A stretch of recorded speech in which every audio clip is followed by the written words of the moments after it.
I have some shocking polling updates from across the country that I need to show you like right now. First, let me get the safe states for both candidates out of the way. For Trump, we have the 2nd District of Maine, West Virginia, Ohio, Indiana, Kentucky, Tennessee, South Carolina, Alabama, Mississippi, Louisiana, Arkansas, Missouri, Iowa, North and South Dakota, Nebraska at large in the 1st and 3rd districts, Kansas, Oklahoma, Montana, Wyoming, Idaho, Utah, and Alaska. This gives Trump 149 electoral college votes to start, with 270 needed to win. Kamala Harris's safe states are Washington, Oregon, California, Hawaii, Colorado, Illinois, New York, Vermont, Connecticut, Delaware, Massachusetts, Rhode Island, Maryland, and the District of Columbia. This gives Harris 176 electoral votes to start of the 270 needed. With these remaining states in play, let's analyze the most recent polls in more detail to see who is projected to be the winner of the 2024 election. Let's start in the home of Area 51 in Little Green Men, Nevada. According to the most recent 538 poll, Trump is ahead of Harris by 2 points, with 45% to Harris's 43% and Kennedy at 5%. The last poll between Trump and Biden had Trump leading by 3 points. Now, Nevada's economy, which is heavily reliant on tourism and hospitality, has been a significant topic in this election cycle. Additionally, the state's growing Latino population is expected to play a crucial role in the final outcome. Now, I'll list out the margins at the top of the screen, but we have safe states, likely, lean, and tilt. So with a 2-point lead in Nevada, this makes it a lean state for Trump. Sliding over to Arizona, the state has become increasingly competitive in recent elections, with its diverse population and evolving demographics playing a crucial role here as well. Currently, Trump is leading Harris by 3 points, with 46% to Harris's 43% and Kennedy at 4%. Before Biden dropped out, Trump was ahead by 8 points against Harris, so this 3-point lead suggests that the race may become much closer in the state than expected. Before we continue, giving this video a like would be greatly appreciated, and consider subscribing as only 1.7% of you have done so. This helps to support independent election analysis, so thank you, seriously.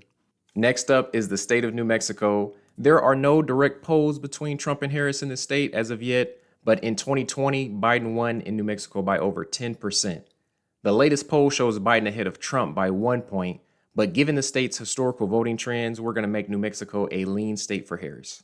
Moving up to Minnesota, Kamala Harris has a surprising 10-point lead over Donald Trump in a head-to-head poll. The last poll between Trump and Biden had Trump ahead by 1 point. This is particularly shocking because going back to last year, Biden never had a 10-point lead over Trump at any point. So this makes Minnesota a likely state for Harris. Next, we have Wisconsin. It's a much tighter race between Harris and Trump here, with both currently tied at 48%. Similarly, when Biden was polled against Trump, the most recent poll had them tied at 42%, with Kennedy at 6%.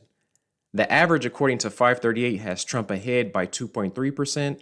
The even split means that Wisconsin will continue to be highly competitive, with both candidates needing to focus heavily on winning over undecided voters here. But based on the average, we will make Wisconsin a tilt state for Trump. Next, we head over to Michigan. Trump leads Harris by 3 points, with 44% to Harris's 41%, while Kennedy captures 7%. When third-party candidates are excluded, Harris and Trump are actually tied at 46%. So if Kennedy drops out, his endorsement could significantly impact the race in many different battleground states. So it will be very interesting to see who he chooses to endorse if he does drop out of the race. Heading far east to Maine, polling data is still limited, but historically the state leans Democratic. Biden was ahead by 8% in the 2nd district, and Maine at large typically votes Democratic. So without any specific polls between Harris and Trump, we will have to infer that Harris might maintain a similar lead. Now, Nebraska's 2nd district is similar because it has limited polling as well, but it has shown a tendency to vote Democratic in recent elections. And again, without direct polls here either, it's likely this district will lean towards Harris, which is consistent with its Democratic voting patterns recently. Now on to New Hampshire. Trump was polling ahead of Harris and Biden, but now Harris is actually leading by 6 points, with 50% to Trump's 44%, and Kennedy at 3%. This makes New Hampshire a lean state for Harris. Over in New Jersey, there aren't any direct polls between Harris and Trump yet. Biden won the state by nearly 16% in the last election.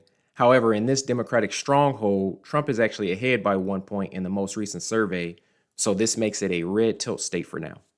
We only have 6 states left to cover, and it's a close race with Trump leading Harris, but keep watching to see who will pick up these final states and ultimately win the White House. Next, we move to Pennsylvania. The 2 latest polls between Trump and Harris are very competitive as well, with one showing a tie at 44% and the other having Harris ahead by 1 point. Harris has actually been performing better in Pennsylvania than Biden was. The last poll between Trump and Biden had Trump ahead by 7 points. Now, despite Kamala performing much better than Biden here so far, the average in Pennsylvania has Trump ahead by 4.4%, which will make this a lean red state for him, but this will change as new polls come in. In the Commonwealth of Virginia, the most recent survey shows Trump leading Harris by 4 points, with 45% to Harris's 41% and Kennedy with 5%. Virginia is looking tougher for Harris as many recent polls have Trump ahead of her, and considering the 4-point lead, this makes Virginia a lean red state.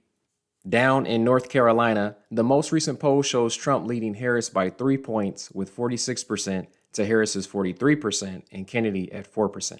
The last poll between Trump and Biden had Trump ahead by 4 points. Now, these recent surveys show that North Carolina is leaning towards Trump, making this a potentially challenging state for Harris. This is unfortunate because Democrats would love to win in North Carolina and change it into a purple state for future elections. Next, we have the peach state of Georgia. Trump leads Harris by 5 points with 47% to Harris's 42% and Kennedy at 3%. Many believe that Harris may potentially perform better in Georgia than Biden, making the state even more competitive than it's been. To win here, Harris will need to increase her voter outreach and find a way to appeal to some undecided voters, while Trump will need to maintain his lead by solidifying his support base and addressing key issues important to Georgia voters. Now we have the Sunshine State of Florida.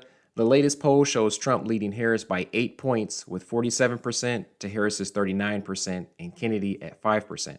In comparison, Trump was ahead of Biden by 6 points with 50% to Biden's 44%.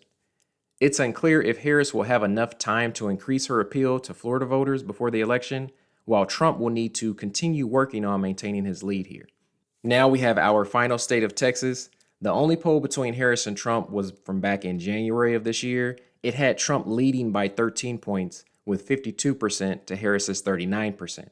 Now the average has Trump ahead by 9%, which will make Texas a likely state for Trump. Now that we have every state tallied, we see that Trump has over 270, which is the most important number in the Electoral College. So this would make Donald Trump the winner of the 2024 presidential election.